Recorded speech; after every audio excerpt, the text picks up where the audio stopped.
20s, teens, was the distant country. When you moved to the Bronx, you were moving to the country. So when Poe lived there, it was the country. So he wrote The Raven, all those Poe stories, in this park, what became this park. So Bob Kane's getting this idea, and he's thinking, Edgar Allan Poe, The Raven, Batman. The origins of Batman are so New York. He put it in Gotham City. It's all about New York.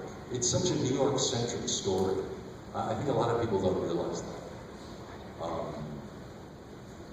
And I'm a very New York guy, so I relate to that. Any others? Yeah? Do you ever go to these conventions dressed as Batman? No. That would be a line that would be scary across. You know, I am Batman. No, I mean, I am Batman. The one time I did dress as Batman, it's actually a funny story. There's I used to do a lot of work with foster kids. When I lived in LA for about 15 years, and I used to work on weekends with foster kids, volunteer. And there's a facility east of LA where a very large group of these kids live before they're placed. And I used to go out there on weekends, and I had some kids I got very close with. And they said, eventually they figured out what I did for a living. And there was always a big Halloween event at this village. And they said, oh, come on, Kevin, it's going to be Halloween, wear the suit. I said, what are you talking about? You know, the Batman suit. I said, guys, I'm the voice. I don't have a suit. I said, come on, we know you have a suit.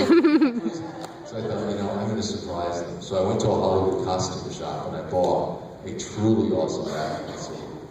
Not as good as yours, but it was pretty awesome. And I thought, I'm going to surprise these kids. So there was this big Halloween event. So I thought, you can't get there and like put it on in the bathroom. That would just kill everything. So I have to arrive as Batman. So I put it on in the morning, I get in my Volvo station wagon, I'm driving out of east of LA, I'm driving out of LA, dressed as Batman with the cape and the cowl, and these truckers are going by going, Batman! Tell Alfred to wash your car! I thought I'm going to kill these kids. This is just so embarrassing.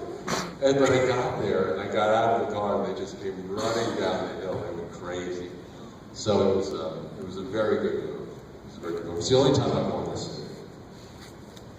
Yeah? There's a new Arkham game coming out this fall. Have you already finished all the work on that? And also, how much of the visual aspects of the game and the story do you get to see before you do the voice work? Oh, boy. I can't say anything about that. Aww. Although it's been announced and you all know. B, you're going to be shocked. It's only described to you. I'm using my imagination. I don't see anything. And then in ADR, which is the last sync-up process, it's called ADR, and you sync the soundtrack to the visuals. They clean it all up, and you put in extra things, because there's always extra mouth flaps, or there won't be mouth flaps for lines you did, you know, there are rewrites. That's when I finally see what I've been voicing. So you really do use your imagination in an enormous amount. And sometimes it's dead on. And sometimes it comes out completely inappropriate, like, you know, he's running for his life and you're saying, I think I'm going to get out of here. You know, it's just, could you give a little more urgency, please? He's running for his life, you know. So they need a new line reading. But it's amazing. All the preliminary recording is done just to your imagination. Which is why they like to hire professionals. Because you just can't teach that to people who don't have the brain. And then the sync up can be very complicated because now it's all, you know, it's computer generated. So the mouth flaps can be completely arbitrary. So no, it's all in actor's imagination.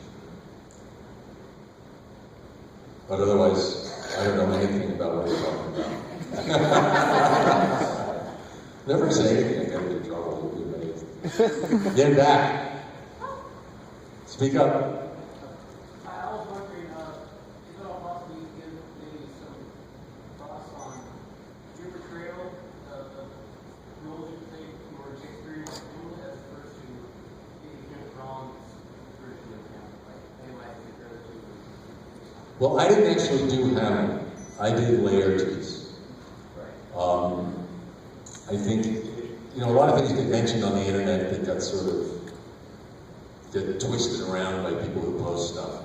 And it's in my resume that I played Hamlet at the public, and so someone somewhere along the way interpreted that meant that I played Hamlet when it's, the resume says I was in, I did Laertes in Hamlet. But the question was different portrayals of characters? Right. In your opinion on the actual portrayal in the Branagh's version of Hamlet on screen? I can't hear you, I'm sorry. Check. There we go. No, specifically in Laertes versus Kenneth Branagh's version of Hamlet, that in Laertes. That's what I guess I was asking. Oh, okay.